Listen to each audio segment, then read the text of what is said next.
अगर लिफ्ट लगने की व्यवस्था नहीं है तो हम जनता के बीच में जाएंगे, झोली फैलाएंगे।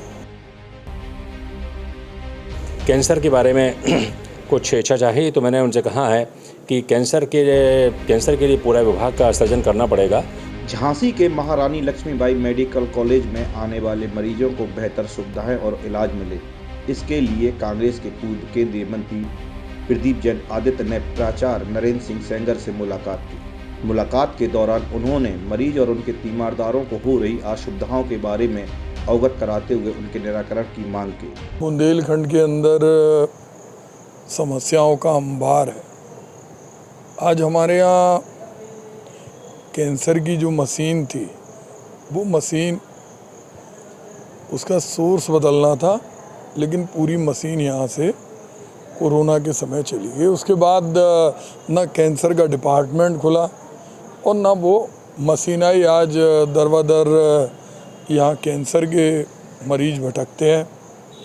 पीने का पानी उपलब्ध नहीं है, चाहे नई बिल्डिंग हो या पुरानी बिल्डिंग हो। लिफ्ट पुरानी बिल्डिंग में 7 और 8 नंबर में जो मरीज के तीमारदार होते हैं, उन्हें रैंप से या सीढ़ी से जाना पड़ता और बहुत सारे वृद्ध लोगों को बहुत उसमें समस्या होती है। वो लिफ्ट बदलना चाहिए। क्या एक मरीजों को डाइट के संग दूध नहीं मिल रहा। पुराना कबाड़ खाना 7 और 8 में इकट्ठा है। चादरें बदलती नहीं है। और जो सबसे बड़ी समस्या है कि जो एक सीटी स्कैन हमेशा ख़राब रहती है।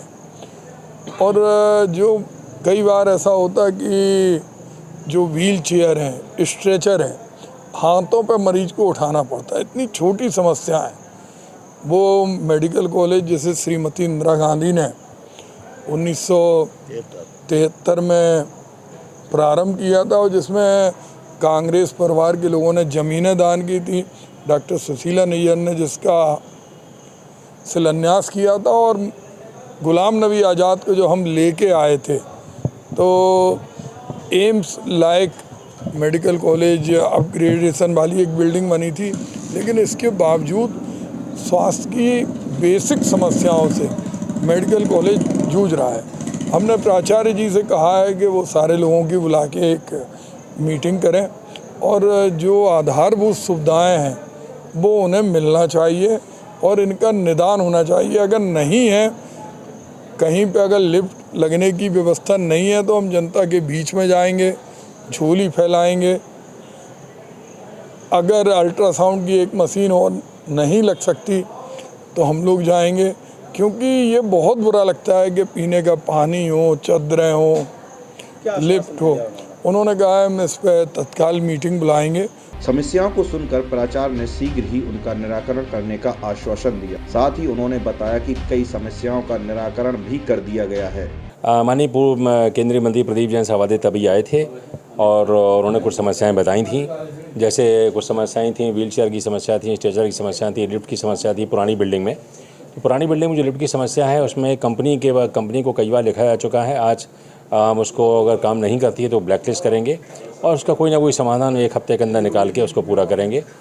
माननीय मंत्री जी ने कहा कि पानी की समस्या है, तो पानी की ऑलरेडी समस्या सॉल्व हो गई है और कम से कम 15-20 आउटलेट के चिलर की प्रक्रिया है और मेरे ख्याल से संडे को उद्घाटन कर दिया जाएगा। और माननीय मंत्री जी ने कहा है कि कैंसर के बारे में कुछ इच्छा चाहिए तो मैंने उनसे कहा है कि कैंसर के लिए पूरा विभाग का सृजन करना पड़ेगा। तो उसके लिए मैंने पूरे विभाग के सृजन करने के लिए एक प्रस्ताव बनाने के आदेश जारी किए हैं और 1 हफ्ते के अंदर प्रस्ताव हो गए मैं शासन को भेज दूंगा। तीसरा बताया था उन्होंने जो PMSY बिल्डिंग में उसमें फ्री के लिए, तो मैंने बताया कि ऑलरेडी वहाँ पर निःशुल्क की सुविधा है। स्पेशली आयुष्मान के जो मरीज़ हैं उनको निःशुल्क आयुष्मान से इलाज फ्री होता है और सरकार ने जो असाध रोग निधि है उससे पैसा दिया हुआ है। उसके द्वारा भी जो पात्र हैं और काफ़ी पात्रता उस सरकार ने बढ़ा दी है। पहले एक निश्चित पात्रता थी, अब पात्रता में बढ़ा दी है। जो भी पात्र गृहस्थी कार्ड धारक हैं वो और अनंतोदय कार्ड धारक हैं और सरकारी नियमावली में जो सरकारी सेवक हैं उनके लिए असाध रोग निधि से उनका इलाज निःशुल्क करने की व्यवस्था की गई है। और बाकी माननीय मंत्री जी ने कहा कि अल्ट्रासाउंड में थोड़ा टाइम ज़्यादा लगता है, तो उसके लिए मैं संज्ञान में ले लिया, समीक्षा करूँगा। बाकी माननीय मंत्री जी ने कई चीज़ों पर हमारे स्टाफ की पीठ भी थपथपाई है कि हाँ, इन चीज़ों में अच्छा काम हो रहा है, और उन्होंने कहा है कि अच्छा काम होगा तो पीठ थपथपाएंगे और कोई काम में कोताही होगी तो उसको क्रिटिसाइज भी करेंगे।